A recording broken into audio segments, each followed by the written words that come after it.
जय हिंद बच्चों। तो ये है काइनेमेटिक्स का सेवंथ लेक्चर। और सेवंथ लेक्चर में हम लोग फिर से आज देखेंगे मोशन विथ वेरिएबल एक्सेलरेशन, इसका पार्ट 2। पार्ट 1 हम लोगों ने ऑलरेडी कर लिया था सिक्स्थ लेक्चर में। और अगर आपने वो नहीं किया है तो लिंक डिस्क्रिप्शन में दिया हुआ है, जा करके आप पहले वो एक बार देख लें, क्योंकि ये वेरिएबल एक्सेलरेशन वाला चीज़ जो है वो बहुत परेशान करता है बच्चों को। तो उसको आप बढ़िया से क्लियर कर लो वहां पे जाके। और उसके बाद फिर आप ये देखो, अगर आपको थोड़ा बहुत पहले से पता है तो फिर डायरेक्टली आप ये देख सकते हो। तो देखिए, यहाँ पे लास्ट लेक्चर में यानी कि सिक्स्थ लेक्चर में हम लोगों ने ये देखा था कि अगर हमें वेलोसिटी पता रहेगा as a function of time, v as a function of time पता रहेगा, तो डिस्प्लेसमेंट आप निकाल सकते हो कैसे, वेलोसिटी को इंटीग्रेट करके। और यहाँ से आप एवरेज वेलोसिटी भी इस फॉर्मूले से निकाल सकते हो। सिमिलरली अगर आपको velocity as a function of time पता है तो आप डिस्टेंस निकाल सकते हो। ठीक है। और ये स्पीड को इंटीग्रेट करके और यहाँ से आप एवरेज स्पीड भी निकाल सकते हो। And similarly acceleration as a function of time पता है तो आप चेंज इन वेलोसिटी निकाल सकते हो। और यहाँ पे आप इस फॉर्मूले से एवरेज एक्सेलरेशन भी निकाल सकते हो। तो ये हमने सिक्स लेक्चर में बढ़िया से देखा था। इस पे क्वेश्चंस वगैरह भी किए थे और बहुत सारे क्वेश्चंस किए थे। लेकिन एक चीज है कि बहुत सारे क्वेश्चंस हुए, लेकिन हमें कंप्लीट आइडिया कैसे मिलेगा कि कितने टाइप के क्वेश्चंस हो सकते हैं और कब क्या करना है। ठीक है, क्या क्या वैरायटीज हो सकता है। तो ये हम लोग आज यहाँ पे जनरलाइज देखेंगे कि भाई कितने पॉसिबिलिटीज हो सकते हैं, अलग अलग पॉसिबिलिटीज में हम लोग कैसे कैसे निकालेंगे। तो देखो, ये हम लोग देखने के लिए सबसे पहले देखते हैं कि कितने टर्म्स होते हैं भाई। जैसे अगर कितने ही टर्म्स रहेंगे, देखो एक तो आपका पोजीशन या डिस्प्लेसमेंट वाला टर्म हो गया, एक वेलोसिटी वाला टर्म हो गया, एक एक्सेलरेशन रहेगा, एक टाइम। ये चार ही टर्म्स है। तो इसी में से कुछ कुछ क्या क्या पॉसिबिलिटीज बनेगा, इसी में से पॉसिबिलिटीज बनेगा कि भाई एक तो मान लो x as a function of t है, या फिर मान लो velocity as a function of time है, या फिर मान लो acceleration as a function of time है, या फिर मान लो कि velocity as a function of x है, या फिर मान लो कि acceleration as a function of velocity है, या फिर मान लो कि acceleration as a function of x है। तो ये चार में यही छह पॉसिबिलिटीज बनता है। चार में यही छह पॉसिबिलिटीज बनता है। ठीक है ना। जैसे ये चार चीजें हैं, इसमें से आप दो दो का पेयर पकड़ोगे तो कितना हो जाएगा, factorial I mean 4c2 factorial 4/फैक्टोरियल 2 इंटू फैक्टोरियल 2। अब नीट वाले जो है वो परेशान हो गए, क्या लिखा है सर ने। मतलब कहने का मतलब कि ये चार में यही छह पॉसिबिलिटीज हो सकते थे। तो ये छह पॉसिबिलिटीज हैं। ठीक है। अब क्या होगा कि इन छह पॉसिबिलिटीज में से कोई भी एक दिया रहेगा, कोई भी एक दिया रहेगा और पूछेगा कि भाई दूसरा बताओ, दूसरा बताओ। जैसे मान लो कि आपको अगर दे दिया, मान लो अगर दे दिया, पहला पॉसिबिलिटी क्या है कि x as a function of t दे दिया। आपसे पूछा कि अच्छा भाई velocity as a function of time निकालो, तो velocity as a function of time कैसे निकालोगे, डिफरेंशिएट कर देंगे। एक्स को डिफरेंशिएट करके देंगे, हमें वेलोसिटी मिल जाएगा। अगर कोई बोले कि अच्छा x as a function of time दिया हुआ है और आप acceleration as a function of time निकालो, तो दो बार डिफरेंशिएट कर देंगे। अगर कोई बोले अच्छा x as a function of t दिया हुआ है और ये हो गया, ये हो गया, velocity as a function of x निकालो, velocity as a function of x. तो velocity as a function of x बोलेगा तो हम लोग क्या करेंगे, इसको एक्स टी को डिफरेंशिएट कर देंगे। डिफरेंशिएट कर देंगे तो हमें velocity as a function of time मिल जाएगा। और velocity of as a function of time मिल जाएगा, हमें velocity as a function of x चाहिए। तो हमें क्या चाहिए होगा, मतलब क्या करना होगा, ये इस वाले से x as a function of time दिया हुआ है, वहां से टाइम को एलिमिनेट करके एक्स के टर्म में रख देंगे। एक्स के टर्म में रख देंगे तो हमें velocity as a function of x मिल जाएगा। अब देखो, जैसे अगर आपसे पूछेगा acceleration as a function of v निकालो, x as a function of t दिया हुआ, एक्सेलरेशन निकालो as a function of we.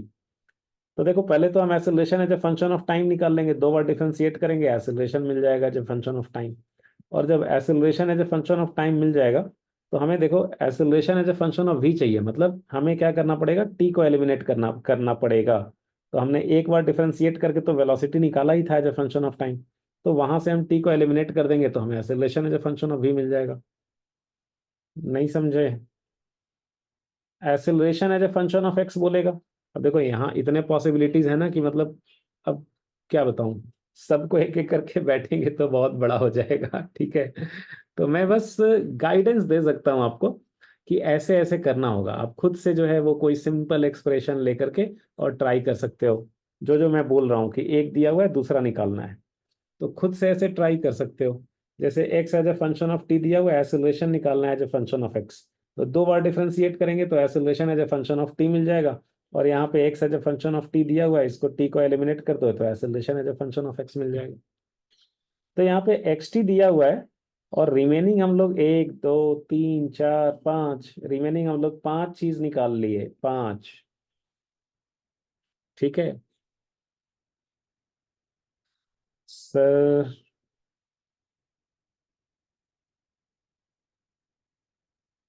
कुछ समझ में नहीं आ रहा है सर, क्या हो रहा है। देखो ये पॉसिबिलिटीज बता रहा हूँ, क्वेश्चंस करने हैं तो इस पे बेस्ड हम लोगों ने क्वेश्चंस किया है 6th लेक्चर में। ठीक है, तो वहां पे जाके कर लो, और इसके बाद भी कुछ करेंगे। ठीक है, तो पहले तो मोटा मोटी देख ले रहे हैं हम लोग। जैसे मान लो दूसरा, अगर velocity as a function of time दिया हुआ है, तो velocity as a function of time दिया हुआ है, ऐसे लिख देता हूँ यार, ऐसे लिख देता हूँ, velocity as a function of time दिया हुआ है, और आपको यहाँ से निकालना है, सो ये वीटी दिया हुआ है, आपको यहाँ से निकालना है displacement as a function of time. तो displacement as a function of time कैसे निकालोगे भाई? Displacement as a function of time, ये वेलोसिटी को इंटीग्रेट कर दो तो डिस्प्लेसमेंट मिल जाएगा as a function of time. ठीक है, उसमें इनिशियल पोजीशन दिया रहेगा तो फाइनल पोजीशन भी मिल जाएगा as a function of time. यहाँ से acceleration as a function of time बोलेगा। ठीक है, वेलोसिटी दे दिया, एक्सेलरेशन पूछ रहा है, तो एक बार डिफरेंशिएट कर दोगे एक्सेलरेशन मिल जाएगा। फिर आपसे पूछेगा v as a function of x, तो आपने vt से पहले xt निकाल लिया। अभी x as a function of t पता है, तो आपको क्या करना है, velocity as a function of t वाले में टाइम को हटाना है, तो t को आप x के फॉर्म में लिख दो, तो t हट जाएगा, v as a function of x आ जाएगा। अगर आपको निकालना है acceleration as a function of v, तो दो बार इसको, सॉरी, इसको एक बार डिफरेंशिएट किया तो acceleration as a function of time मिल गया। अभी आपको velocity as a function of time दिया हुआ है, तो t को आप v के टर्म्स में लिख दो, और इसमें सब्सटीट्यूट कर दो एक्सेलरेशन वाले में, तो ये मिल जाएगा। सिमिलरली फिर acceleration as a function of x बोला है, तो v, इसको डिफरेंशिएट किया तो at मिला, और इंटीग्रेट किया तो xt मिला। अब यहाँ से क्या होगा कि t को x के टर्म्स में लिख देंगे, और ये वैल्यू यहाँ पे सब्सटीट्यूट कर देंगे।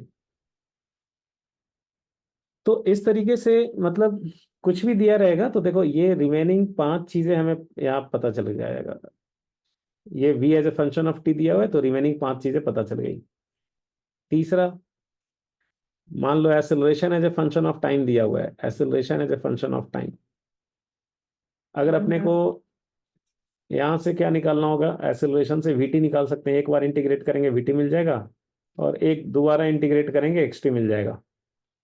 तो यहाँ से हमें क्या मिल गया, यहाँ से हमें जो है वो vt भी मिल गया, यहाँ से vt भी मिल गया, एक बार इंटीग्रेट किए तो, फिर वेलोसिटी को इंटीग्रेट किए तो x as a function of t मिल गया।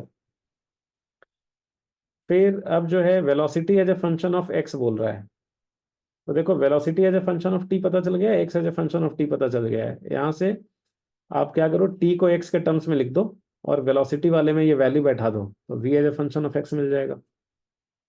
Acceleration as a function of v बोल रहा है, acceleration as a function of v, तो हमें acceleration as a function of time दिया ही हुआ है, यहाँ पे हमने वेलोसिटी निकाल ही लिया है, t को v के टर्म्स में लिख देंगे, इसमें डाल देंगे, तो ये मिल जाएगा। Acceleration as a function of x, acceleration as a function of x, तो acceleration as a function of x, तो हमने देखो दो एक्सेलरेशन दिया हुआ था, दो बार इंटीग्रेट किया तो xt मिला। अब यहाँ से t को हम लोग x के फॉर्म में लिख देंगे, और यहाँ पे सब्सटीट्यूट कर देंगे एक्सेलरेशन वाले फॉर्मूला में, तो ये भी मिल जाएगा। तो कितना देख लिया हमने, 5 10 15, 15 पॉसिबिलिटीज देख लिए टोटल। ठीक है, तो आप सोच रहे होगे सर सिर्फ आप ही देख रहे हैं, हम लोगों का कुछ नहीं हो रहा है। ठीक है। सिर्फ आप बोलते ही जा रहे हैं, क्या हो रहा है भैया? देखो बेटा, एकदम छोटा छोटा क्वेश्चन लेकर के इसको प्रैक्टिस करो, जो हमने बोला है ना, वीडियो पॉज करो, और वीडियो पॉज करो, और उसको एकदम छोटा छोटा एग्जाम्पल लेकर के खुद से ट्राई करो। और नीचे मैं थोड़े बड़े एग्जांपल्स लूंगा, ठीक है। अभी नेक्स्ट फोर्थ जो है, फोर्थ फोर्थ हो गया आपका यहाँ पे velocity as a function of x. Velocity as a function of x अगर दिया हुआ है तो आप क्या लिखना है यहाँ से, x t v t a t, ठीक है। तो velocity as a function of x दिया हुआ है, तो आप क्या करोगे, एक तो यहाँ से आप acceleration as a function of x निकाल सकते हो। Acceleration as a function of x निकाल सकते हो, कैसे निकालोगे, a equal to v D we by d x कर दोगे, ठीक है। ए इक्वल टू क्या लिख दोगे, v D we by d x. तो यहाँ से हमें acceleration as a function of x मिल जाएगा, ठीक है। उसके बाद फिर और क्या लिखना है, acceleration as a function of v. तो acceleration as a function of v, तो देखो acceleration as a function of x तो पता है, और हमें v as a function of x भी पता है, तो यहाँ से हम x को एलिमिनेट कर सकते हैं ना, x को लिख सकते हैं v के टर्म्स में। तो x को v के टर्म्स में लिखेंगे और ये x की वैल्यू यहाँ पे बैठा देंगे। तो यहाँ से हमें acceleration as a function of v में मिल जाएगा। तो acceleration as a function of v भी मिल जाएगा, तो ये मिल गया, ठीक है। Now acceleration as a function of x, तो एक्सेलरेशन ये तो हो ही गया है, v as a function of x, v as a function of x ये तो दिया ही हुआ है, ये तो निकल ही गया। अब ये बच गया x t v t a t, तो x t v t a t बचा है। तो आप क्या करोगे, नेक्स्ट अगर एक्स टी निकालना है तो देखो क्या करोगे, एक्स टी निकालना है अगर, x t x as a function of t निकालना है, तो इसके लिए क्या करोगे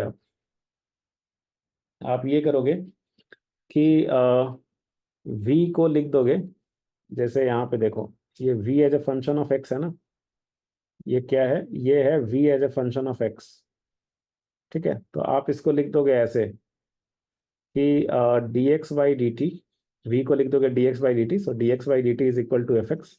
यहाँ से x वाले टर्म्स एक साइड कर लोगे, t वाले टर्म्स दूसरे side, integrating on both sides, तो यहाँ से x हमें मिल जाएगा जो फंक्शन ऑफ टाइम, ठीक है। x मिल जाएगा हमें यहाँ से as a function of time. Next जो है x अगर मिल गया, एक्स टी मिल गया, तो फिर तो आसानी है, अगर एक्स टी मिल गया तो फिर अब ये एक्स टी को डिफरेंशिएट कर दो तो वी टी मिल जाएगा। तो यानी कि पहले हमें यहाँ से एक्स टी निकालना पड़ेगा, फिर इसको डिफरेंशिएट करेंगे, तब फिर हमें वी टी मिलेगा, ठीक है। वी टी कैसे मिलेगा, like D x by d t करके, और फिर यहाँ से हम लोग इसको फिर से डिफरेंशिएट करेंगे तो हमें ए टी मिल जाएगा, d we by d t करके फिर ए टी मिल जाएगा, acceleration as a function of time.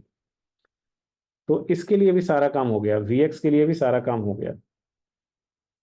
Next पांचवा आ जाओ, acceleration as a function of v है। तो acceleration as a function of v है, तो इसको क्या करोगे आप, एक्सेलरेशन को लिखोगे वी डी वी बाई, देखो एक्सेलरेशन को v D we by d x लिख दो, तो this as a function of v हो गया। यहाँ से क्या करोगे आप, v D we by f of v is equal to d x, और उसके बाद इंटीग्रेटिंग ऑन बोथ साइड्स। तो यहाँ पे हमें क्या मिल जाएगा, एक साइड में सारे v वाले टर्म आ गए, दूसरे साइड में सारे x वाले टर्म्स आ गए, तो यहाँ पे हमें मिल जाएगा v as a function of x। तो you have got v as a function of x, तो v as a function of x मिल जाएगा, और v as a function of x मिल गया, तो फिर हम यहाँ से जो है उसको एक्सेलरेशन भी निकाल सकते हैं। मतलब यहाँ से फिर आप क्या करोगे, a equal to v D we by d x लिख दोगे, तो यहाँ से आपको a as a function of x मिल जाएगा। तो ये भी हो गया।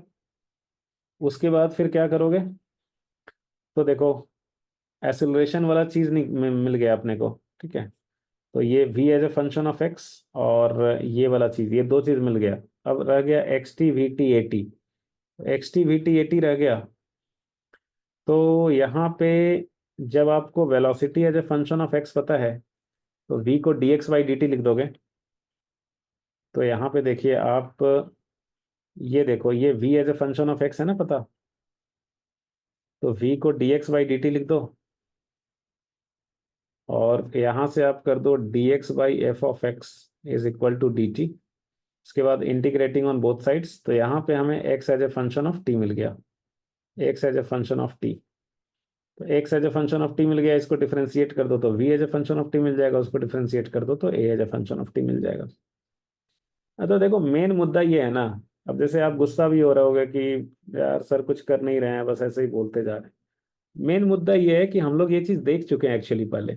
ठीक है, बस जहां पे भी देखो कि ऐसे relation as a function of v है, तो v D we by d x मैं कैसे कर पा रहा हूँ, मतलब मैं डायरेक्टली जो है वो सब कुछ कैसे कर पा रहा हूँ, क्योंकि कोई नया चीज ही नहीं है। जैसे टी का टर्म आए तो v equal to d x by d t हो गया, a equal to d we by d t हो गया, ये दो चीजें। अगर acceleration as a function of v है या फिर acceleration as a function of x है, तो a को जो है वो आप लिख दो v d we by d x. और वहां से आपका जो भी है, f ऑफ v दिया है या f ऑफ x दिया है, जो भी है, तो अगर f ऑफ v दिया है तो v वाले तो सारे टर्म्स एक साइड करो, x वाले सारे टर्म्स दूसरे साइड करो। f ऑफ x भी दिया है तो x वाले सारे टर्म्स एक साइड करो, v वाले दूसरे साइड, v वाले सारे टर्म्स दूसरे साइड करो। तो यही एक चीज तो बार बार फॉलो हो रहा है। ठीक है, और इस पे हमने क्वेश्चंस कर ही लिया है। नेक्स्ट है, अब जैसे ये दे दिया आपको, कहाँ गया ये सिक्स्थ वाला, a as a function of x दे दिया, अगर a as a function of x, तो ये लास्ट ही है। इतना देर तक झेलने के लिए काफी काफी धन्यवाद। सो एसिलरेशन जब दे दिया as a function of x, तो एसिलरेशन को क्या लिख देंगे, we D we by d x is equal to f of x. अब यहां से क्या करोगे, v D we is equal to f of x d x, फिर क्या कर दो इंटीग्रेटिंग ऑन बोथ साइड्स। तो यहाँ से हमें क्या पता चल जाएगा, यहाँ से हमें पता चल गया v as a function of x। तो v मिल गया as a function of x।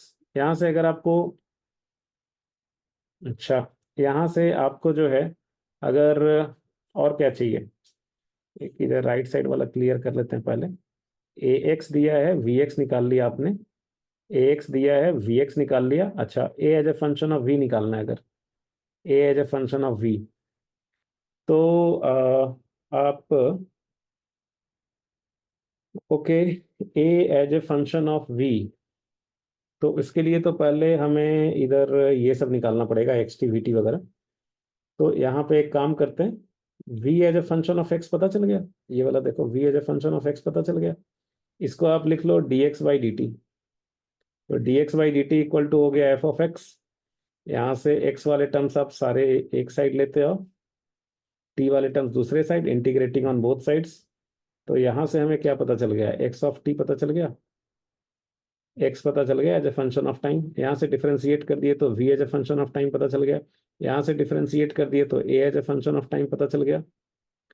ये सारा चीज निकल गया। कौन सा रह गया, बस ये वाला जो अभी बोला था। देखो ए एक्स दिया है, वी एक्स दिया है, यहाँ पे देखो ए एक्स दिया है, वी एक्स दिया है, ए वी निकालना रह गया था, हाँ ए वी। तो a as a function of v, ठीक है, तो a as a function of v, तो हमें क्या करना पड़ेगा, अगर हमने v as a function of x निकाल लिया है, यहाँ पे देखो v as a function of x निकाल लिया, तो आप क्या करोगे, x को लिख दो v के टर्म्स में, तो हो गया a as a function of v। तो ये भी हो गया। तो जितने भी पॉसिबिलिटीज थे हमने सारे देख लिए। आप बोल रहे हो कि हमें एक भी समझ में नहीं आया, आपने सारे पॉसिबिलिटीज देख लिए, हमें एक भी समझ में नहीं आया। तो आप क्वेश्चंस कर लो बेटा, थोड़ा थोड़ा प्रैक्टिस करोगे ना, सिक्स लेक्चर को जाओ, सिक्स लेक्चर में बहुत क्वेश्चंस किए हैं, वहां पे करो। और अभी यहाँ पे भी हम लोग कुछ क्वेश्चंस लेने वाले हैं, तो चलिए यहाँ पे कुछ क्वेश्चंस का प्रैक्टिस हो जाए। तो जैसे यहाँ पे क्या दिया है, यहाँ पे दिया है velocity as a function of x, velocity as a function of x दिया हुआ है। यहाँ पे दिया हुआ particle is moving along positive x axis, v as a function of x given है, b is a positive constant, and at t equal to 0 it is given x equal to 0, so you have to find v as a function of t और a as a function of t। तो देखो सबसे पहले ना आप मन में ये सोचो कि स्टेप्स हमें क्या फॉलो करने हैं, हमें क्या करना चाहिए, यहाँ पे प्रोसीड कैसे करें। तो एक बार मन में आपने, आपका डिसाइड हो गया कि अच्छा काम ये करना है, तो उसके बाद तो फिर आधा काम तो वहीं पे हो गया। ठीक है, नहीं तो होता क्या है कि हम लोग बस ऐसे ही कुछ कुछ कुछ कुछ करते जा रहे हैं, आया तो आया, ठीक है, नहीं आया तो नहीं आया, पता ही नहीं कि कर क्या रहे हैं, पर किए जा रहे हैं। तो पहले मन में सोच लो कि करना क्या है, प्रोसीड कैसे करना है। तो देखो यहाँ पे बोला है वेलोसिटी निकालना है as a function of time. तो क्या मैं v को dx बाई डी टी लिख दूं? तो v को अगर मैं dx बाई डी टी लिख दूं तो यहाँ पे सिर्फ x और t का टर्म रह जाएगा। तो x और t का टर्म रह जाएगा तो हमें x मिल जाएगा as a function of time. तो जब हमें x मिल जाएगा as a function of time तो फिर हम x को तो डिफरेंशिएट करके निकाल ही लेंगे velocity as a function of time. तो ये मेरे मन में एक पाथ क्लियर हो गया कि मुझे करना क्या है। वैसे मेरे पास और कोई रास्ता भी नहीं था। देखो दो ही तो फॉर्मूला होता है यहाँ पे, एक v is d x by d t और एक a is d we by d t. और हाँ, एक तीसरा भी होता है a equal to v D we by d x. तो सारा खेल तो इन्हीं तीनों से होता है। ठीक है। तो हमें जो है वो velocity as a function of time पूछा है। अब इन तीनों में हम कौन सा फॉर्मूला बैठाएं? तो एसिलरेशन तो यहाँ पे कुछ पूछा नहीं है, तो ये वाले फॉर्मूला का कुछ काम है नहीं, ये वाले का भी कुछ काम नहीं है। तो हमें v को d x by d t ही बैठा के आगे बढ़ना पड़ेगा। और हमारे पास रास्ता ही क्या है? आ रही है बात समझ में? तो प्रोसीड करो आप वैसे ही। तो देखिए, तो यहाँ पे क्या दिया हुआ है?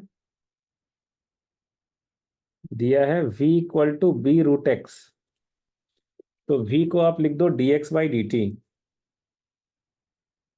तो d x by d t is b root x. इसके बाद क्या कीजिए आप कि x वाले टर्म से एक साइड कर लो। So d x by root x is equal to b d t. और उसके बाद क्या कीजिए, उसके बाद इंटीग्रेटिंग ऑन बोथ साइड्स। ये स्टेप सब में सेम फॉलो होते हैं। तो इसके बाद आप लिखिए integrating on both sides of, integrating on both sides,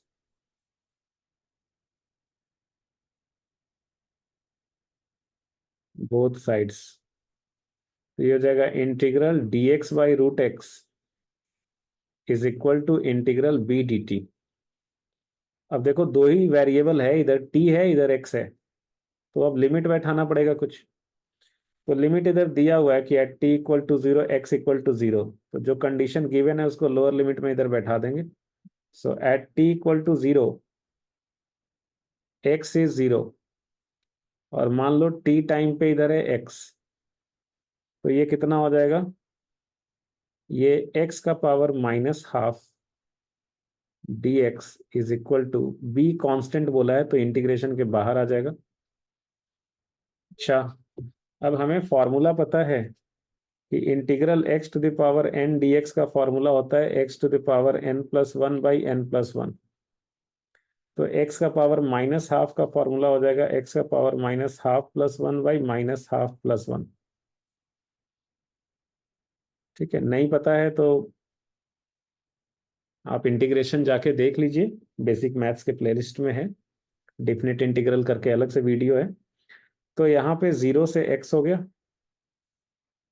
और ये डी टी का इंटीग्रेशन हो गया ये जीरो से टी। तो ये कितना हो जाएगा? एक्स का पावर हाफ बाई हाफ। तो ये हो गया जीरो से एक्स इज बी, ये हो गया ब्रैकेट खुला तो टी माइनस जीरो। तो इधर कितना हो गया? इधर हो जाएगा टू रूट एक्स। टू को ब्रैकेट के बाहर निकाल लेंगे हम लोग, निकाल सकते हैं कांस्टेंट को बाहर। तो ये हो जाएगा b t. So this is two, bracket खोलेंगे तो root x minus root zero is equal to b t. So two root x is equal to b t. तो यहां से हमें ये पता चल गया कि root x is equal to b t by two, या फिर हमें पता चल गया कि x equal to b square, x is b square t square by four. तो ये देखो हमें x पता चला यहाँ पे, ये हमें x पता चल गया as a function of time. ठीक है, ये मान लो पहला इक्वेशन मान लेते हैं इसको, पहला चीज पता चल गया हमें। पहला तो ये तो निकालना नहीं था x as a function of time, हमें क्या निकालना था? Velocity as a function of time. तो देखो x as a function of time पता चल गया, तो अब हम इसको डिफरेंशिएट कर देंगे। अब हम इसको डिफरेंशिएट कर देंगे। तो differentiating first with respect to time, differentiating first with respect to time, तो ये क्या हो जाएगा? v is equal to d x by d t. So this will be d by d t of x के जगह पे ये value डाल देंगे, b square t square by 4। तो ये हो जाएगा बी स्क्वायर बाई 4, कॉन्स्टेंट है, डिफ्रेंसिएशन के बाहर आ जाएगा। अंदर में रह गया ये D by d t of T square. तो ये टी स्क्वायर का डिफ्रेंसिएशन हो जाएगा 2t। तो ये कितना हो जाएगा, बी स्क्वायर टी बाई 2। तो वेलोसिटी आ गया हमारा बी स्क्वायर टी बाई 2। ठीक है, तो यही निकालना था ना। So v is b square t by 2। ये हमारा दूसरा इक्वेशन आ गया, इधर लिख देता हूं, v is b square t by 2। ये फर्स्ट पार्ट का आंसर हो गया यार। फर्स्ट पार्ट में यही निकालना था, velocity as a function of time. Second part में क्या निकालना है, acceleration as a function of time. तो अब क्या बचा है देखो, जब हमें वेलोसिटी पता ही चल गया है, तो velocity as a function of time पता ही है, तो एक्सेलरेशन कैसे निकाल लेंगे, dv बाई डी टी। तो ये हो जाएगा d by d t of velocity की जो वैल्यू आपने निकाला वो डाल दीजिए, कांस्टेंट टर्म को बाहर निकाल लीजिए। तो b square by t constant हो गया। So d by d t of t ये 1 हो गया। तो ये आपका बी स्क्वायर बाई 2 हो गया। ठीक है, ये क्या हो गया, बी स्क्वायर बाई 2। यही आंसर हो गया। ठीक है, तो सेकंड पार्ट निकल गया। थर्ड पार्ट में क्या कह रहा है, थर्ड पार्ट में कह रहा है कि एवरेज वेलोसिटी बताइए, average velocity of the particle. अच्छा, जब भी एवरेज वेलोसिटी जब निकालते हैं तो उसमें तो हमें,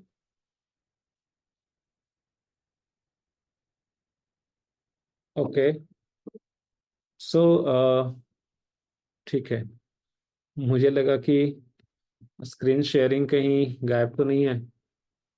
तो आई वाज जस्ट थिंकिंग कि हे भगवान, मैंने इतना बोल दिया ऐसे ही फिर से बोलना पड़ेगा। लेकिन नहीं, ठीक है, स्क्रीन शेयरिंग ऑन है। ओके, सो सो मैं टेंशन में आ गया था अभी। सो ये क्या कह रहा है कि एवरेज वेलोसिटी बताना है। अब जब भी एवरेज वेलोसिटी बताना होता है तो एक टाइम इंटरवल बताना पड़ता है कि भाई किस टाइम में आपको एवरेज चाहिए, किस टाइम इंटरवल के लिए एवरेज चाहिए।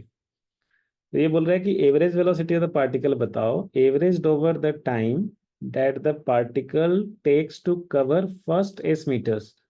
अच्छा, ये बोल रहा है कि फर्स्ट एस मीटर्स जाने में जो पार्टिकल को टाइम लगा ना, उतने टाइम इंटरवल में आप वी एवरेज बताइए, एवरेज वेलोसिटी बताइए। कौन से टाइम इंटरवल में, मतलब फर्स्ट एस मीटर्स कवर करने में जो टाइम लगा।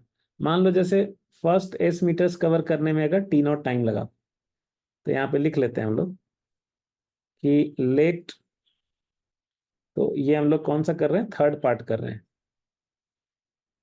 सो let time taken to cover first s meters is t nought. ठीक है, तो क्या हम लोग वो टी नॉट पहले निकाल लें। तो टी नॉट हमें तो एक्स पता है as a function of time, तो हम तो यहाँ से टाइम निकाल सकते हैं कि एस डिस्टेंस कवर करने में कितना टाइम मिलेगा, लगेगा। तो ये हम लोग पहले लिख लेते हैं कि since x is b square t square by 4, which we have already found out. So since x is b square t square by 4, तो therefore s is equal to b square t not square by 4। तो therefore यहाँ से क्या आप T not की value निकाल सकते हो। तो देयर फोर टी नॉट हो जाएगा 4s/b²। टी नॉट स्क्वायर इतना हो गया 4s/b²। तो टी नॉट कितना होगा मेरे दोस्त, टी नॉट कितना हो जाएगा, ये हो जाएगा 2/b√s। ये टी नॉट हो जाएगा। तो ये बोल रहे हैं फर्स्ट एस डिस्टेंस कवर करने में जो टाइम लगा था, मतलब टी नॉट टाइम, मतलब स्टार्टिंग से लेके टी नॉट टाइम तक। मतलब आपको निकालना है average velocity from t equal to 0 to t equal to t not तक। 0 से लेके टी नॉट टाइम तक में कितना एवरेज वेलोसिटी होगा। तो देखो हम लोगों ने ऑलरेडी देख लिया है कि भाई जो एवरेज वेलोसिटी की फॉर्मूला होती है, मतलब जब आपको v as a function of t पता है, हमने निकाल लिया है अभी, v as a function of time, तो इन दिस केस जो एवरेज वेलोसिटी होता है, average velocity between t equal to zero से t equal to t not तक जो एवरेज वेलोसिटी होगा, वो क्या हो जाएगा? एवरेज वेलोसिटी का फॉर्मूला हमें पता चल गया, ये होता है इंटीग्रल वी डी टी और डिवाइडेड बाई टाइम इंटरवल। तो लिमिट डाल दीजिए आप, जीरो से लेकर टी नॉट तक निकालना है तो जीरो से टी नॉट डाल दिया लिमिट, और वी हमें पता ही है as a function of time. और नीचे टाइम इंटरवल में क्या आ जाएगा? टाइम इंटरवल में वही टी नॉट माइनस जीरो। ठीक है, तो अब वैल्यू बैठाना रह गया बस। तो देखो, जब आपको पता रहेगा ना कि हमें करना क्या है, तो आपका आधा काम तो वैसे ही हो जाएगा। ठीक है, अब v का वैल्यू बैठा दीजिए, आपने v निकाला है ना अभी, b square t by two, तो v का वैल्यू बैठा दीजिए आप, b square t by two. तो ये v हो गया v डी टी, और डिवाइडेड बाई ये डेल्टा टी में हो गया t nought minus zero. Constant terms को आप बाहर निकाल लो, अंदर में टी डी टी रह गया, ये लिमिट हो गया जीरो से t naught, so this is b square by two, t d t का integration t square by two, और तो ये हो जाएगा बी स्क्वायर बाई टू, ये हो जाएगा t not square by two minus zero square by two by t naught. तो ये हो जाएगा कितना? B square by two into t not square by two और into one by t naught. तो ये हो जाएगा b square t naught by four, b square t naught by four. ये एवरेज वेलोसिटी मिल गया हमें, b square t naught by four. ठीक है, तो लेकिन एक बात बताओ, हमें एवरेज वेलोसिटी किसके टर्म्स में पूछा है, ये भी देखना पड़ेगा ना। एवरेज वेलोसिटी पूछा है क्या टी के टर्म्स में पूछा है या एस के टर्म्स में पूछा है? तो कुछ बोला नहीं है, तो टी के टर्म में भी छोड़ सकते हैं हम लोग, या फिर हमें टी नॉट तो ऐसे पता नहीं था, तो आप टी नॉट की वैल्यू में बैठा सकते हो। तो टी नॉट की वैल्यू, टी नॉट जो है वो हम लोगों ने निकाल रखा है ना, two by b root s, तो ये वैल्यू बैठा दो, two by b root s. तो ये कितना हो जाएगा? और टी नॉट की वैल्यू कितनी है? Two by b root s, so this is two by b root s, two by b root s. ये कितना हो जाएगा? ये हो जाएगा b by two root s, so b by two root s. ये आंसर हो गया फाइनल थर्ड वाले का। ठीक है, तो अगर आपको पता होता है ना कि ये काम ऐसे बढ़ना है, ऐसे प्रोसीड करना है, ये काम करना है, तो आपका आधा काम तो वहीं पे हो जाता है। तो नेक्स्ट क्वेश्चन में देखिए क्या कह रहा है, बहुत ही बढ़िया क्वेश्चन है ये कह रहा है कि a body of mass m is thrown straight up with velocity v naught, तो find the velocity with which the body comes down if the air drag equals kv square, where k is a constant and v is the velocity of the body। तो ये बोल रहा है कि a body is thrown vertically upwards, तो एक body को vertically upward throw किया आपने। ठीक है, वर्टिकली अपवर्ड डायरेक्शन में थ्रो किया, और ये थ्रो किया with velocity v not, with velocity v not. और ये जो है वो कह रहा है कि कितने वेलोसिटी से ये वापस लौटेगा सेम लेवल पे। ऐसे ये ऊपर गया और ये वापस लौटेगा, ये बोल रहा है कि सेम लेवल पे पहुंचेगा तो कितने वेलोसिटी से लौटेगा। अब आप बोलोगे सर वो तो सेम ही वेलोसिटी से लौटता है, हम लोगों ने तो किया तो था मोशन अंडर ग्रेविटी में। लेकिन मेरे दोस्त, मोशन अंडर ग्रेविटी में जो आपने किया था वहां पे एक एजम्पशन लिया था कि वहां पे एयर रेसिस्टेंस नहीं है। लेकिन अभी आप पढ़ रहे हो मोशन विथ वेरिएबल एक्सेलरेशन, मैंने वहां पे बोला था कि हम लोग आगे जो है इस क्वेश्चन में एयर रेसिस्टेंस भी लाएंगे, फिलहाल हम लोग उसको नेग्लेक्ट कर रहे हैं। तो बस आपने बुलाया और एयर रेसिस्टेंस आ गया। तो अब ये कह रहा है ना कि एयर ड्रैग मतलब वही हो गया एयर रेसिस्टेंस। तो ये बोल रहा है कि जो एयर रेसिस्टेंस लग रहा है वो एक कांस्टेंट वैल्यू नहीं है, वो वेलोसिटी ऑफ द बॉडी पे डिपेंड कर रही है। तो इसकी वैल्यू जो है एयर रेसिस्टेंस की वो है k we square, where k is a constant and v is the velocity of the body. ठीक है। इसका मतलब अब बॉडी पे एक एडिशनल फोर्स भी लगेगा। तो ये जो बॉडी है ना, जैसे मान लो ये बॉडी यहाँ पे है, ये ऊपर जा रही थी मान लो वी वेलोसिटी से, तो जब ये ऊपर जा रही थी वी वेलोसिटी से, तो इस पे कौन कौन से फोर्सेस लगेंगे? एक तो इसका वेट लग गया m g vertically downward direction में, और एक एयर रेसिस्टेंस हमेशा क्या होगा, वेलोसिटी के अपोजिट डायरेक्शन में लगती है। तो नाम ही है ना रेसिस्टेंस। तो जब बॉल ऊपर जा रही है तो एयर रेसिस्टेंस किधर लगेगा? नीचे की तरफ लगेगा। और कितना लग रहा है ये बोला है k we square, where k is a constant. अब ये जो एयर रेसिस्टेंस, ये वाली जो फोर्स है वो तो वेलोसिटी पे डिपेंड कर रहा है, तो ये कांस्टेंट तो हुआ नहीं, तो ये वेरिएबल हुआ। तो वेरिएबल हुआ, तो फिर हम कैसे निकालें? अब आपको, आप सोच रहे होगे कि निकालना क्या है, निकालना है कि वेलोसिटी कितने वेलोसिटी से वापस लौटेगा। तो निकालना है वेलोसिटी, तो निकालना है वेलोसिटी, टू फाइंड वेलोसिटी। अच्छा, आपके मन में एक चीज तो जरूर आ रहा होगा कि सर जब सेम लेवल पे आ जाएगा तो डिस्प्लेसमेंट तो सर जीरो ले लेंगे, और फोर्स तो सर ठीक है, ये फोर्स पता है, वहां से एक्सेलरेशन लिख लेंगे। तो अब देखो कोई अच्छा बच्चा है, शाना बच्चा है, तो वो कहेगा कि सर एक्सेलरेशन जो है ना, ये देखिए एक्सेलरेशन होता है फोर्स बाय मास। तो फोर्स इधर एम जी लग रहा है और एक सर के वी स्क्वायर लग रहा है। तो एम जी, अच्छा वीडियो पॉज करके पहले आप ट्राई कर लो, क्योंकि सब मैं ही बता दूंगा तो सस्पेंस खत्म हो जाएगा। तो ट्राई तो कर लो, अगर आता है तो ठीक है ट्राई करो, नहीं तो फिर तो हम बता ही रहे हैं। तो वो बोलेगा सर फोर्स तो एम जी और के वी स्क्वायर ये दोनों हो जाएगा, और एक्सेलरेशन के लिए फोर्स बाई मास कर देंगे। तो एक्सेलरेशन उसने लिख लिया भाई एम जी प्लस के वी स्क्वायर, ये फोर्स हो गया बाई मास। फिर हमने उसको बोला कि देखो ये जो फोर्स लग रहा है ना दोनों, वो वेलोसिटी के ऑपोजिट डायरेक्शन में है, तो हमें इसे माइनस साइन के साथ लिखना चाहिए, हमें यहाँ पे लगाना चाहिए माइनस साइन। ये निगेटिव साइन क्या इंडिकेट कर रहा है? ये निगेटिव साइन इंडिकेट कर रहा है कि जो फोर्स की वैल्यू है वो वेलोसिटी के ऑपोजिट डायरेक्शन में लग रहा है, इसीलिए माइनस साइन आया। अच्छा, तो वो बच्चा जो है वो सोचा कि ये तो बहुत अच्छी बात है, एक्सेलरेशन ये आ गया। तो उसने कहा कि ये एक्सेलरेशन में किस चीज का टर्म है? सर ने बोला था कि भाई पहले चेक कर लेना कि एक्सेलरेशन किस चीज का टर्म है। तो उसने कहा कि यार इसमें जो जी है वो तो एक कांस्टेंट ही है, मास कांस्टेंट ही है, तो वेरिएबल सिर्फ वी है, so acceleration is a function of v. Acceleration is a function of v है। बहुत अच्छी बात है भाई।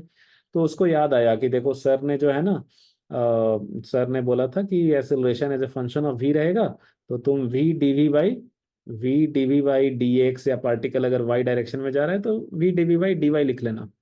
तो उसने कहा भाई बहुत अच्छी बात है। तो एक्सेलरेशन को जो है उसने कहा हम v d v by D y लिख लेंगे, तो v d v by D y equal to हो गया कितना, माइनस ये जी प्लस के वी स्क्वायर बाई एम। बहुत अच्छी बात है भाई।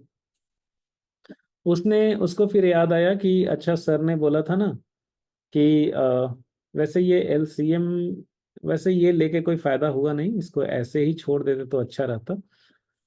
खैर कोई बात नहीं, उसको याद आया कि फिर सर ने बोला था कि सभी वी वाले टर्म्स एक साइड कर लेना, और जो दूसरा वेरिएबल होगा वो दूसरे साइड कर लेना। तो उसने कहा कि यार ठीक है, इसको कर लेते हैं ऐसा। तो इधर लिख लिया वो वी डी वी, और इज इक्वल टू, इधर से देखो एक्चुअली ऐसा इस फॉर्म में ही अच्छा था, ये लिख के कोई फायदा हुआ नहीं, तो हम लोग वापस ऊपर वाला ही फॉर्म लिख लेते हैं। तो ये हो जाएगा v D we by D y. अच्छा मैं इधर लिख लूँ क्या, मतलब इसको इस साइड में शिफ्ट कर लेते हैं, v D we by D y. So v D we by D y, और इज इक्वल टू ये वाला जो चीज है कहाँ गया, एक्सेलरेशन को मैंने v D we by D y लिख दिया। ठीक है, यही वाला लिख देता हूँ फिर से। तो स्टेप जंप करूंगा तो फिर आपको परेशानी हो जाएगी, तो एम जी प्लस के वी स्क्वायर बाई एम। ठीक है। अभी आप, उसने कहा कि सर आप v वाले टर्म्स एक साइड कर लीजिए, तो ये हो जाएगा v d we by M G plus के वी स्क्वायर, और is equal to minus d y by m, minus d y by M. अब इतना में वो देख के एकदम डर गया कि भाई कैसे कैसे इंटीग्रेशन, मतलब कैसे कैसे टर्म्स आ रहे हैं यार। लेकिन उसने थोड़ा हिम्मत रखा और उसने कहा कि सर, इसके बाद सर ने बोला था कि लिमिट ले लेना, तो लिमिट ले लेना। तो उसने कहा कि यार इनिशियली तो y की वैल्यू 0 है और वेलोसिटी v0 है, और लिमिट में क्या लूँ, मतलब बाद में ये जब पहुंचेगा तो फिर से डिस्प्लेसमेंट 0 ही हो जाएगा, और फिर से जो है वो पहुंचेगा तो वेलोसिटी मान लो v हो गया, तो वो लिमिट में बैठा देते हैं। तो अब एक बात बताओ, फिर ये तो 0 0 हो गया यार। और ऐसा क्या लिख सकते हैं, क्या आप मन में सोचो, क्या ऐसा लिख सकते हैं, या क्या ये सही है, और फिर अगर इसमें गलती है तो क्या गलत है। देखो, इसमें एक बहुत बड़ा गलती है। गलती क्या है ना, कि ये बताओ, थ्रू आउट द मोशन क्या एक्सेलरेशन कांस्टेंट है। थ्रू आउट द मोशन क्या एक्सेलरेशन कांस्टेंट है क्या। एक्सेलरेशन कांस्टेंट आप बोलोगे हाँ सर, ये तो फोर्स जो है mg है, kv² है। कांस्टेंट मतलब, आप बोलोगे सर कांस्टेंट तो है ही नहीं सर, वेलोसिटी का टर्म है तो कांस्टेंट कहाँ से हुआ। देखो, मैं वो नहीं बोल रहा हूँ। जो जो भी एक्सेलरेशन की वैल्यू है, जो एक्सप्रेशंस हैं, भले ही v के टर्म्स में हो, पर क्या ऊपर जाते समय और नीचे आते समय ये चीजें सेम है। मतलब क्या नीचे आते समय भी a का वैल्यू यही रहेगा। आप देखो, जरा ध्यान से देखो, जब बॉल नीचे आ रही होगी ना, बॉल जब नीचे आ रही होगी तो उसकी वेलोसिटी डाउनवर्ड होगा, तो उस समय एयर रेसिस्टेंस किधर लगेगा, वेलोसिटी डाउनवर्ड है तो एयर रेसिस्टेंस तो हमेशा वेलोसिटी के अपोजिट डायरेक्शन में लगता है। तो नीचे आते समय एयर रेसिस्टेंस ऊपर की तरफ लग रहा होगा। तो यहाँ पे जब आप एक्सेलरेशन लिखोगे तो ये हो जाएगा फोर्स बाई मास। वेलोसिटी के डायरेक्शन में जो फोर्स रहेगा उसे लिखेंगे पॉजिटिव, और अपोजिट डायरेक्शन वाले को निगेटिव। तो ये फोर्स बाई मास, यहाँ पे नीचे आते समय एक्सेलरेशन mg - kv² आएगा, और ऊपर जाते समय ये -mg अलग वैल्यू है। दोनों एक्सप्रेशंस अलग हैं। तो दोनों एक्सप्रेशंस अलग हैं तो क्या है कि आप दोनों के लिए सेम एक ही लिमिट लेके काम नहीं कर सकते ऐसे। मतलब फिर आपको क्या होगा, मोशन को दो अलग अलग पार्ट में तोड़ना पड़ेगा, कि भाई ऊपर गया तो कितना ऊपर तक गया। हाईएस्ट पॉइंट पे वेलोसिटी 0 होगा, जब तक वेलोसिटी 0 ना हो जाए तब तक ऊपर जाता रहेगा, वो तो ठीक है। पर यहाँ पे मोशन को दो पार्ट में तोड़ना जो है वो जरूरी है, मजबूरी है। जब एयर रेसिस्टेंस नहीं होता था, सिर्फ mg लगता था, एक ही फोर्स लगता था, तो वहां पे हमारे पास एडवांटेज था कि भाई बॉल चाहे ऊपर जा रहा हो या नीचे आ रहा हो, फोर्स उस पर एक ही लग रहा है, mg वर्टिकली डाउनवर्ड डायरेक्शन में। तो वहां पे एक्सेलरेशन जो है वो कांस्टेंट होता था through out the motion, g downwards, चाहे बॉल ऊपर जाए या नीचे आए। तो वहां पे हमें मोशन को दो पार्ट में तोड़ने की जरूरत नहीं पड़ती थी, और हमने क्वेश्चन भी किया था वैसा, जिसमें हम लोग मोशन को बिना दो पार्ट में तोड़े हुए एक स्टेप में ही काम करके आंसर निकालते थे। लेकिन यहाँ पे आपकी मजबूरी है, मोशन को दो पार्ट में तोड़ना ही पड़ेगा। ठीक है, तो तोड़ना ही पड़ेगा दो पार्ट में, और कोई उपाय नहीं है। तो पहले तो हमें ये निकालना पड़ेगा कि भाई ये बॉल कितना हाइट तक ऊपर जाएगा। तो लेट अस से ये बॉल जो है वो h हाइट तक ऊपर गया। मान लेते हैं मान लेते हैं कि ये बॉल जो है वो h हाइट तक ऊपर गया। h हाइट तक ऊपर गया, तो हमें पहले h निकालना पड़ेगा, क्योंकि हाइट नहीं पता होगा कि कितना ऊपर गया, तो फिर वापस आते समय कितना वेलोसिटी से ग्राउंड को स्ट्राइक करेगा वो भी नहीं निकाल पाएंगे। तो यहाँ पे हम लोग क्या करेंगे, सिर्फ ऊपर जाने वाला काम फिलहाल करेंगे, कि ऊपर जाने में कितना ऊपर तक गया। तो यहाँ पे आपने जो एक्सेलरेशन लिखा है, ये यही जब बॉल ऊपर जा रहा था उस समय का एक्सेलरेशन लिखा है आपने। तो यहाँ पे लिमिट भी आप उसी हिसाब से डाल लो, लिमिट उसी हिसाब से डाल लो। अब हमारा पहला टास्क है कितना ऊपर गया, तो देखो जब हमने थ्रो किया तो इनिशियली y की वैल्यू 0 है और वेलोसिटी v0 है, और जब बॉल हाईएस्ट पॉइंट पे पहुंचा तो y की वैल्यू h हो गई और यहाँ पे वेलोसिटी 0 हो गया। तो अब आप ये लिमिट में बैठा दीजिए। तो लिमिट में बैठा दें अगर, ये इंटीग्रेट कर दिया दोनों साइड, तो यहाँ पे y की वैल्यू 0 है तो वेलोसिटी है v0, और जब y की वैल्यू h हो गई तो वेलोसिटी 0 हो गया। ठीक है, अब आप इसको जो है वो क्या करो, इंटीग्रेट करना पड़ेगा। अब आप बोलोगे सर हम तो भोले वाले बच्चे हैं, ये कैसा कैसा इंटीग्रेशन आ गया, ये आप क्या कर रहे हैं। तो अच्छा, एक मैं पहले ही बता दूं कि नीट वालों को ये सब की जरूरत नहीं है, तो नीट वाले जो है वो ये वीडियो स्किप कर सकते हैं, मतलब स्टार्टिंग वाला पार्ट ठीक है, थोड़ा बहुत देख लिया तो ठीक है, नुकसान तो नहीं करेगा, बट ये सब इतना डिफिकल्ट इंटीग्रेशन वगैरह वाले का काम नहीं है। तो आप आपके लिए मतलब ये वाला जो वीडियो है वो तो इम्पोर्टेंट नहीं है, इसके बाद वाला जो होगा उसमें ग्राफ के क्वेश्चंस रहेंगे तो वो आप कर सकते हो। ठीक है, रिमेनिंग वीडियोस जो हैं वो आपके लिए हैं, बट ये वाला जो है वो नीट एस्पायरेंट्स के लिए उतना काम का है नहीं है। ठीक है, ये वाला वीडियो काम का नहीं है। तो देखो, तो यहाँ पे आप जो है क्या करोगे, देखो यहाँ पे दिख रहा है हमें वी स्क्वायर और ऊपर में दिख रहा है वी डी वी। तो ऐसा इसको हम लोग बोलते हैं इंटीग्रेशन बाय सब्स्टिट्यूशन। मतलब अगर मैं नीचे वाले टर्म को z मान लूँ ना, तो यहाँ पे अपना काम बन जाएगा, जुगाड़ हो जाएगा अपना। तो यहाँ पे चलो ये काम करते हैं हम लोग। सो लेट एम जी प्लस के वी स्क्वायर, इसको मैं मान लेता हूँ z, और इसको कर देते हैं डिफ्रेंशिएट। तो एम जी तो कांस्टेंट है, उसका डिफ्रेंशिएशन हो जाएगा 0, प्लस के कांस्टेंट ही है, उसका भी हो गया 0। सॉरी, के तो मल्टीप्लीकेशन में है तो के वैसे का वैसे ही रह जाएगा, मल्टीप्लीकेशन वाला तो वैसे ही रह जाता है ना। और वी स्क्वायर का हो जाएगा 2v। ठीक है, 2v डी वी, और इधर लिख देंगे dz। अब यहाँ पे बहुत बच्चे परेशान हो गए, सर ये क्या लिख दिया आपने, क्या किया आपने, ऐसा तो हमने कभी पढ़ा नहीं था सर। ये कौन सा तरीका है? देखो ये एक तो तरीका होता है ऐसा लिखने का, और अगर आपको नहीं पता है तो कोई बात नहीं, आप जो नॉर्मल तरीका आपको पता है ना, मैं उसी से लिख देता हूँ। ठीक है, नॉर्मल जो आपको मेथड है मैं उसी से कर देता हूँ। देखो, z इक्वल टू क्या है, एम जी प्लस के वी स्क्वायर। आप क्या करो, D Z by D V लिख लो। तो D Z by D V क्या हो जाएगा, D by D V of M G plus के वी स्क्वायर। तो इसको आप लिख सकते हो D by D V of M G, और plus D by D V of K we square. अब एम जी जो है वो कांस्टेंट है, तो इसका डिफरेंशिएशन 0 हो गया, तो मैं यहाँ पे लिख देता हूँ D Z by D we is equal to M G का differentiation 0 plus D by D V of K we square. K constant है, बाहर आ जाएगा डिफरेंशिएशन के, और वी स्क्वायर का डिफरेंशिएशन क्या हो गया, 2v। तो therefore d z is equal to क्या हो जाएगा, के इंटू 2v डी वी। तो मैंने यही तो लिखा था भी यहाँ पे, d z is equal to k into 2v d v. अच्छा, ऐसा भी होता है? तो देखो, अगर ये कोई नया चीज नहीं है, अगर तुम यहाँ पे कंफर्टेबल नहीं हो तो तुम ऐसे ही कर लो। ठीक है, लेकिन ये एक तरीका होता है, मतलब और बड़ा आसान तरीका होता है। तो आप ऐसे लिख सकते हो, ऐसे देख सकते हो, ऐसे लिखा जाता है। लाइक के मल्टीप्लीकेशन, एक कांस्टेंट है, इसका डिफरेंशिएशन तो 0 हो गया, के मल्टीप्लीकेशन में है तो वैसे ही रह गया, वी स्क्वायर को लिखो 2v डी वी, और इधर जेड को लिखो डी जेड। तो ये सेम ही चीज आ जाएगा आपको। ठीक है, मैं ये वाला मिटा दूं, ये मिटा देता हूँ, तो ये हो गया। अच्छा, तो यहां से हमें क्या पता चला, यहां से हमें पता चला कि therefore v D v, देखो उधर न्यूमरेटर में वी डी वी का काम है, तो ये हम लोग लिखेंगे डी जेड बाई टू के। तो ये है डी जेड बाई टू के। अब ये इंटीग्रेशन में ये वैल्यू बैठा दीजिए, आप वी डी वी के जगह पे लिख लीजिए d Z by two k,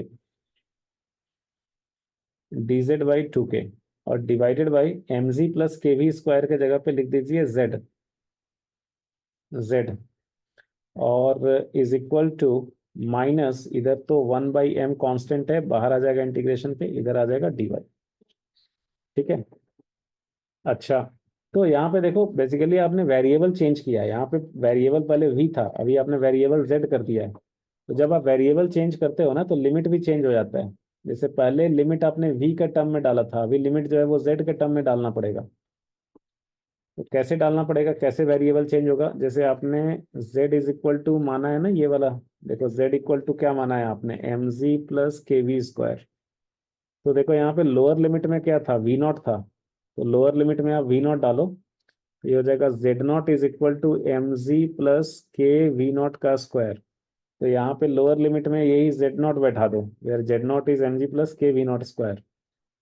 और अपर लिमिट में यहाँ पे वेलोसिटी 0 था, तो जब आप वेलोसिटी यहाँ पे 0 बैठाओगे तो यहाँ पे जेड की वैल्यू कितनी हो जाएगी, तो यहाँ पे जेड की वैल्यू हो जाएगी एम जी प्लस के इंटू वी की वैल्यू 0 बैठा दिया, तो ये हो गया एम जी। तो अपर लिमिट में जेड का वैल्यू एम जी आ जाएगा, अपर लिमिट में कितना आ जाएगा, जेड का वैल्यू एम जी। ठीक है, ऐसे करके लिख दूं क्या, z equal to M g, ऐसे करके लिख देता हूँ। ठीक है, और लोअर लिमिट में z नॉट इक्वल टू कितना हो जाएगा, ये लिख देता हूँ। z नॉट इक्वल टू हो जाएगा कितना, z nought is M G plus के वी नॉट स्क्वायर, ये हो गया। ठीक है, वो z नॉट ही रहने देते हैं, बाद में वैल्यू वो बैठा लेंगे। अच्छा, तो इधर मैं मिटा देता हूँ इसको। बहुत लोचा है सर। अच्छा, y की जो वैल्यू है, तो ये y तो चेंज हो रहा है, इधर तो वेरिएबल चेंज हुआ नहीं है, तो y की वैल्यू 0 से h है, तो इधर y की वैल्यू 0 से h ही रहने दिया। अच्छा, बहुत लोचा है सर। तो ये क्या हो गया, ये हो जाएगा dz/2kz, dz/2kz, और इधर ये इंटीग्रेशन है, और ये इधर लिमिट बैठा दिया है, लिमिट बैठा दिया है कितना से कितना, z नॉट, और ऊपर में कितना है M G, z is equal to M G, तो is equal to -1/m integral dy का इंटीग्रेशन y हो गया। अच्छा, यहाँ पे कांस्टेंट टर्म्स को आप बाहर ले लो इंटीग्रेशन के, तो अंदर में dz/z रह गया बस, और तो ये h-0, तो ये क्या हो जाएगा 1/2k इंटीग्रल dz/z हो जाएगा ln z, तो ये हो गया z नॉट से एम जी, तो this is -1/m into H. अब आप क्या कीजिए कि 1/2k, ये हो जाएगा ln ऑफ एम जी, और minus ln of z nought is equal to -h/m, तो ये हो जाएगा log m minus log n, ये होता है log m/n, तो ये होता है log m/n, तो this is equal to -h/m, तो यहाँ से हो जाएगा, so therefore ln of mg/z0, this is equal to -2hk/m। तो यहाँ से क्या हो जाएगा, वैसे हमें निकालना क्या था, हमें h ही तो निकालना है ना, तो h ही निकालना है, तो ये आपका हाँ, तो h ही निकालना है, तो इसको इधर क्यों ला रहे हैं, इसको वैसे ही रहने देते हैं। सो सिंपली h निकालना है, तो h के लिए हम लोग इधर क्या, m को इधर लेते जाएंगे, तो ये हो जाएगा minus, so therefore h is equal to -m/2k ln of mg/z0। ठीक है, और ये आप जो है वो माइनस साइन को इधर लेते जाओ, तो ये इधर पावर में चला जाएगा, तो आप इसको ऐसे भी लिख सकते हो कि या h is equal to m/2k ln of z0/mg। ठीक है, ये इधर पावर में गया माइनस, तो इसका पावर -1 क्या हो जाएगा, ये रिवर्स हो गया, z0/mg हो गया। लॉग का प्रॉपर्टीज क्लियर नहीं है, तो लॉग पे भी वीडियो बना हुआ है, बेसिक मैथ्स के प्लेलिस्ट में मिल जाएगा। अब z0 की वैल्यू बैठा दीजिए, तो ये हो जाएगा m/2k, और ln z0 की वैल्यू कितनी थी, यहाँ पे देखो, ये mg प्लस के वी नॉट स्क्वायर, तो ये z0 की वैल्यू बैठा दीजिए mg प्लस के वी नॉट स्क्वायर, तो दिस बाई mg। ये इतना लंबा चौड़ा क्वेश्चन क्या लेने, क्यों लेना लिया गया था, क्या फायदा हुआ, ये आप पहली बार ये सब चीजें देख रहे हो ना, तो ये सब एक्चुअली यूज होता है फिजिक्स में, तो इसी बहाने आप थोड़ा बहुत कुछ देख ले रहे हो, जो आपको बाद में कभी ना कभी काम आता रहेगा। तो ये h का वैल्यू हो जाएगा m/2k ln ऑफ, ये कितना हो जाएगा, ये हो जाएगा आपका, आप इसको ऐसे ही रहने दे सकते हो, या फिर ऐसे ही रहने दे सकते हो। ठीक है, या ऐसे भी क्या प्रॉब्लम है, ठीक ही है। सो h की वैल्यू ये हो गई, h की वैल्यू ये हो गई, h निकला है अभी हमें ये। ठीक है, h मिला m/2k ln of mg plus के we not square by M G. अच्छा, आंसर नहीं है ये, सॉरी आंसर नहीं है, अभी तो कितना हाइट तक बॉल गया है वो निकला है हमें। ठीक है, वो मिला है हमें। अब इसके बाद तो निकालना पड़ेगा कि अब बॉल नीचे आएगा, और नीचे आएगा, तो फिर अब हमें निकालना पड़ेगा कि कितने वेलोसिटी से नीचे आएगा, तो अब नीचे वाला काम अलग करना होगा। तो अभी आधा काम हुआ एक्चुअली। तो नीचे आते समय बॉल पे एयर रेसिस्टेंस लगेगा ऊपर की तरफ। तो बॉल जब नीचे आ रही है, इसकी वेलोसिटी है डाउनवर्ड्स, तो इस पे एयर रेसिस्टेंस लगेगा ऊपर की तरफ। और एयर रेसिस्टेंस तो कितना, केवी स्क्वायर ही है ना। तो एयर रेसिस्टेंस तो आपका वही है, केवी स्क्वायर। निगेटिव साइन बस ये डिनोट करता है कि air resistance is opposite to velocity. तो अभी जो इस पे नेट फोर्स हो गया बॉल पे, वो हो जाएगा वेलोसिटी के डायरेक्शन में जो फोर्स है उसे लेंगे पॉजिटिव। तो एम जी हो जाएगा पॉजिटिव माइनस के वी स्क्वायर। तो इसका जो एक्सेलरेशन हो जाएगा ये फोर्स बाई मास, ये हो गया आपका एम जी माइनस के वी स्क्वायर बाई एम। तो एक्सेलरेशन जो है ये फंक्शन ऑफ वेलोसिटी है। तो जैसा हमने ऊपर अभी किया है, तो एक्सेलरेशन को v D we by D y लिख देंगे। डी वाई जो है वो क्या है, डी वाई मान लो जिस समय ये वाई हाइट पे है, लेट अस से किसी टाइम पे बॉल जो है वो वाई हाइट पे है और उसकी उस इंस्टेंट पे वेलोसिटी है वी। तो ए को लिख देंगे we D we by D Y. तो this will be equal to, क्या हो जाएगा, तो जो वैल्यू है आपका एम जी माइनस के वी स्क्वायर बाई एम। अब आप क्या करो, वी वाले टर्म से एक साइड ले लो। सो जैसा हमने पहले किया है बिल्कुल वैसे ही। सो वाई वाले टर्म्स दूसरे साइड। अब क्या करेंगे हम लोग, इंटीग्रेटिंग ऑन बोथ साइड्स, तो दोनों साइड आप इंटीग्रेट कर दीजिए। और इंटीग्रेशन करके जो है वो लिमिट डालना है। तो लिमिट में, लोअर लिमिट में आता है इनिशियल कंडीशन। तो इनिशियली मतलब जब बॉल को आपने, बॉल जब ऊपर से नीचे आ रहा है उसके लिए ये काम कर रहे हो ना आप। तो बॉल जब ऊपर से नीचे आ रहा है, तो बॉल जब ऊपर से नीचे आ रहा है तो इसकी हाइट इनिशियली कितनी है, एच। उसी के लिए आप ये काम कर रहे हो कि भाई बॉल ऊपर से नीचे आ रहा है तो उसके लिए क्या, तो उसके लिए ये हाईएस्ट पॉइंट बन जाएगा इनिशियल पॉइंट। तो इनिशियली तो वेलोसिटी हाईएस्ट पॉइंट पे तो इसकी जीरो हो गई है, मोमेंटली तो वो रेस्ट में आ जाता है। बिकॉज पहले वो ऊपर जा रहा था तो उसकी वेलोसिटी अपवर्ड था, ठीक है। फिर एक घटते घटते एक जगह पे जाके जीरो होगा, फिर वापस नीचे आएगा, तो वेलोसिटी डाउनवर्ड्स होगा। तो हाईएस्ट पॉइंट पे तो वेलोसिटी एक मोमेंट के लिए जीरो हो गया था ना। तो यहाँ पे इनिशियली ये हो गया हाईएस्ट वाला पॉइंट, तो इनिशियल वेलोसिटी यहाँ पे हो गया जीरो। और जब ये ग्राउंड को स्ट्राइक करेगा तो कितने वेलोसिटी से स्ट्राइक करेगा ये हमें निकालना है। तो लोअर लिमिट में आता है इनिशियल कंडीशन, तो इनिशियली वाई की वैल्यू है एच और वहां पे वेलोसिटी है जीरो। तो ये हम लोग लोअर लिमिट में बैठा देंगे कि वाई इक्वल टू एच पे वेलोसिटी जीरो हो गई है, ठीक है। वाई इक्वल टू एच पे वेलोसिटी जीरो है। और जब ये ग्राउंड को स्ट्राइक करेगा तो इसकी वाई की वैल्यू हो जाएगी जीरो, ठीक है। और मान लो कि ये स्ट्राइक कर रहा है वी वेलोसिटी से, तो हम लोग यहाँ पे वी मान लेते हैं, वी मान लो या वी नॉट मान लो, या सिंपली वी रहने दो, वी।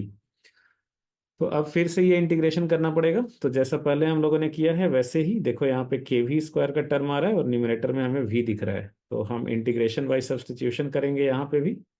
तो हम लोग क्या करेंगे, एम जी माइनस के वी स्क्वायर को जेड मान लेंगे। तो इसको डिफ्रेंशिएट कर दीजिए, तो एम जी का डिफ्रेंशिएशन हो गया जीरो और माइनस के वी स्क्वायर का हो गया टू वी। के कॉन्स्टेंट है मल्टीप्लीकेशन में, तो के वैसे ही रह गया। वी स्क्वायर का डिफ्रेंशिएशन ये हो गया टू वी डी वी और this equal to d z. अगर आप ये ऐसे लिखने में कंफर्टेबल नहीं हो तो व्हाट आई विल से कि मैं इधर करके दिखा दे रहा हूँ फिर से, कि z is equal to M G minus के वी स्क्वायर है, आप d Z by D v कर लो, ठीक है। तो D Z by D v, क्योंकि वो फर्स्ट टाइम ये वाला चीज करते हैं ना, तो अगर फर्स्ट टाइम देख रहे होगे तो वो काइंड ऑफ डाइजेस्ट नहीं होता है कि भाई क्या हो रहा है। तो आप यहाँ पे सिंपली इसको डिफ्रेंशिएट कर दीजिए जैसे आप करते हो। तो यहाँ पे दो टर्म है, एक एम जी का टर्म है और एक जो है वो के वी स्क्वायर का टर्म है। तो कांस्टेंट का डिफरेंशिएशन, एम जी का डिफरेंशिएशन जीरो हो गया, एम जी तो कांस्टेंट है। बॉल नीचे आ रहा है तो उसका वेट थोड़ा ही ना चेंज हो रहा है। और ये के कांस्टेंट है, ये डिफरेंशिएशन के बाहर आ गया और यहाँ पे ये वी होगा। तो ये बाहर आ गया के, और यहाँ पे क्या हो जाएगा वी स्क्वायर, ये क्या हो जाएगा minus k into two v. So d Z by D v तो देखो d Z by D v जो है ये कितना आ गया, -2 k v dv। So therefore d z is equal to कितना हो जाएगा, और sorry, d Z by D we is -2 k v। तो डी जेड कितना हो जाएगा, -2 k v dv, -2 k v dv। ठीक है, तो मैंने यही तो लिखा है यहाँ पे देखो, d z is -2 k v dv, यही तो आया है। तो हम इतना ये सब करने से बच गए और क्या। तो ये वाला तरीका आप जो है वो सीख लीजिए, आपका ही काम आसान हो जाता है काफ़ी। तो यहाँ पे जो है ये हो गया। अब ये वैल्यू आप रख दो यहाँ पे। तो बेसिकली वेरिएबल को हम लोग चेंज कर दे रहे हैं, हम लोग वी से वेरिएबल अब जेड कर दे रहे हैं। तो यहाँ पे ऊपर में न्यूमरेटर में वी डी वी है, तो हम लोग यहाँ पे वी डी वी की वैल्यू डाल लेंगे यहाँ से। तो वी डी वी जो है वो कितना आ गया, ये आ गया -dz/2k। सो यहाँ पे इंटीग्रेशन वी डी वी की जगह पे यही डाल लो आप, -dz/2k, और divided by M G minus के वी स्क्वायर को लिख लोगे z। तो is equal to integral D y by m. इस साइड हमने कुछ नहीं किया है, इस साइड जैसे था वैसे ही है। लेफ्ट हैंड साइड में हमने वेरिएबल को v से चेंज करके z कर लिया। तो यहाँ पे लिमिट भी चेंज करना पड़ेगा। लाइक जब v की वैल्यू 0 है तो देखना पड़ेगा उस समय z की वैल्यू कितनी होती है। तो ये हम लोग देख लेंगे। इधर मैं लिख देता हूँ कि इफ v इक्वल टू 0, ये येलो कलर से v लिखा था तो येलो कलर में ही लिखते हैं। If v is equal to 0, तो z की वैल्यू आप इसमें सब्सटीट्यूट कर दो, v इक्वल टू 0, तो z will be equal to M G. और v इक्वल टू अगर v रखेंगे तो z will be M ji minus के वी स्क्वायर। तो ये आप लिमिट में बैठा दीजिए, यहाँ पे z का लिमिट चेंज कर लीजिए। एंड लोअर लिमिट में v 0 है तो z हो गया एम जी, और अपर लिमिट में जो z की वैल्यू है वो हो गया एम जी माइनस के वी स्क्वायर। ठीक है, ओके। सो ये यहाँ से क्या हो जाएगा, ये हो जाएगा, या so this is -dz/2kz is equal to 1/m integral D Y. बहुत ज़्यादा डिफिकल्ट इंटीग्रेशन नहीं है। फर्स्ट टाइम आप कर रहे होगे तो आपको जो है वो अजीब लगेगा। कांस्टेंट टर्म्स को बाहर निकाल लीजिए आप। तो कांस्टेंट टर्म्स बाहर आ गए, सिर्फ z वाले टर्म्स अंदर आ गए। z का लिमिट वैसे ही हम लोग डाल लेंगे। पहली पहली बार आप लाइफ में डिफरेंशिएशन इंटीग्रेशन कर रहे हो, तो सीखते सीखते सब कुछ आएगा। एक ही बार में सोचोगे ना कि हमें सब कुछ आ जाए, और हमें सब कुछ क्यों नहीं आ रहा है, बाकियों को क्यों आ जाता है। तो सीखते सीखते आता है यार। ठीक है, बाकियों को भी सीखते सीखते ही आता है। तो चिंता करने वाली बात नहीं है, जस्ट हैव पेशेंस। और जो पढ़ाई होता है वो आप रेगुलरली नोट्स बनाइए, उसको रिवाइज कीजिए, और उसको फिर से खुद से करने का कोशिश कीजिए। ठीक है, तो आपका काम आसान हो जाएगा। तो यहाँ पे जो है वो ये आपका लिमिट हो गया, this is M G minus के वी स्क्वायर। इधर डी वाई का इंटीग्रेशन क्या होगा, वाई होगा। और ये आप डी जेड बाई जेड क्या हो जाएगा, एल एन जेड। तो एल एन जेड हो गया। अच्छा, इधर हो गया ये h-0। तो यहाँ से आ गया, ये देखो, ये लॉग खोलेंगे तो पहले z के जगह ये अपर लिमिट आ जाएगा, फिर z के जगह लोअर लिमिट आ जाएगा। तो ये हो जाएगा -1/2k ln of M G minus के we square minus of ln M G. So this is equal to h/m। So this is, ये log m minus log n क्या हो जाएगा, log m/n। तो ये हो जाएगा -1/2k ln of M G minus के we square by M G. So this is equal to h/m। अभी हमें निकालना है v, और एक्चुअली हमें h का वैल्यू पता भी है, तो हम लोग ऊपर से h का वैल्यू रख देंगे। देखो h कितना आया था, h तो भाई बहुत लंबा चौड़ा आया था यार हमारा।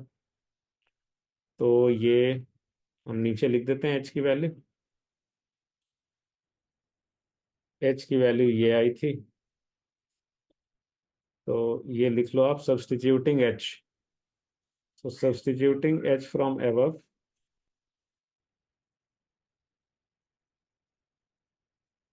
तो h की वैल्यू आप बैठा दीजिए, तो ये हो जाएगा -1/2k ln of M G minus के we square by M G is equal to H by M. H ये है, तो एच बाई एम करोगे, एच बाई एम, तो ये एम कट जाएगा, तो ये हो जाएगा 1/2k, ये हो जाएगा 1/2k ln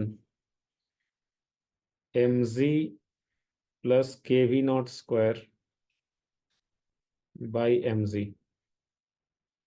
ठीक है, हमने कुछ नहीं, एच का वैल्यू रख दिया बस, तो ये एच का वैल्यू रख दिया, तो ये आ गया यार। अभी ये देखो 1/2k 1/2k कट गया, तो यहाँ से हो जाएगा तो यहाँ से हो जाएगा ln ऑफ, ये देखो यहाँ पे माइनस साइन है, तो माइनस को इधर ले जाएंगे तो पावर में चला जाएगा, ये हो जाएगा ln of M G by M G minus के वी स्क्वायर, और this is equal to ln of M G plus के we not square by M G. अभी देखो दोनों साइड में ln है, तो दोनों साइड में ln this equal to ln this, इसका मतलब क्या होता होगा कि ये वाला वैल्यू और ये वाला वैल्यू सेम होता होगा। So you can write M G by M G minus के we square is equal to M G plus के we not square by M G. ठीक है, तो यहाँ से क्या हो जाएगा यार, यहाँ से हो जाएगा, यहाँ से हो जाएगा ये M square G square is equal to, cross multiplication कर देते हैं, तो एम स्क्वायर जी स्क्वायर और प्लस, ये क्रॉस मल्टीप्लिकेशन ही करना सही रहेगा या फिर ठीक है। सो निकालना क्या है, हमें वी निकालना है, तो एक काम करते हैं, M square G square equal to करते हैं एम जी, एक काम करते हैं, वैसे ही लिख देते हैं एम स्क्वायर जी स्क्वायर और प्लस के वी नॉट स्क्वायर एम जी, और इधर हो जाएगा माइनस के वी स्क्वायर इंटू एम जी और माइनस के स्क्वायर, ये वाला वी स्क्वायर को एक साथ ही रहने देता हूँ क्योंकि निकालना तो हमें अल्टीमेटली वी ही है ना, तो माइनस के वी स्क्वायर, इसके जो टर्म्स हैं एक साथ रहने देता हूँ, एम जी प्लस के वी नॉट स्क्वायर, तो ये यहाँ से एम स्क्वायर जी स्क्वायर तो कट गया, तो यहाँ से हो जाएगा ये K we not square M G is equal to K we square M ji plus के वी नॉट स्क्वायर, तो हमें तो निकालना है वी, तो वी स्क्वायर इक्वल टू के भी कट गया, तो वी स्क्वायर इक्वल टू कितना आ गया, V square equal to M G into V not square by ये एम जी प्लस के वी नॉट स्क्वायर, तो v के जगह पे यही आ जाएगा, v equal to V naught, ये डायरेक्टली ऐसे लिख लो, under root M G into V not square by M G plus के वी नॉट स्क्वायर। तो बहुत कैलकुलेशन था यार इसमें, बहुत कैलकुलेशन था। आई जस्ट होप कि कहीं पे कैलकुलेशन मिस्टेक नहीं हुआ होगा, कैलकुलेशन मिस्टेक अगर हुआ है कहीं पे तो आप बता दीजिएगा, इसको थोड़ा सा और सिंप्लीफाई करके देख लेते हैं। तो अगर मैं यहाँ पे वी नॉट को बाहर निकाल लूँ और एम जी को नीचे लेते जाऊं, तो ये हो जाएगा अंडर रूट 1 प्लस के we not square by M G, तो ये आपका आंसर हो गया। ठीक है, तो इसमें देखो बहुत कुछ आपने सीखा कि इंटीग्रेशन बाय सब्स्टिट्यूशन करते हैं कैसे, और बाकी जो है वो कैसे इसको दो पार्ट में तोड़ना ज़रूरी था, दो अलग अलग पोर्शन में इसको काम करना ज़रूरी था, कैसे हम लोग वेरिएबल एक्सेलरेशन में acceleration as a function of V रहता है, तो कैसे हम लोग उसको वी डी वाई लिख करके काम करते हैं, कैसे जो है वो लिमिट डाला जाता है।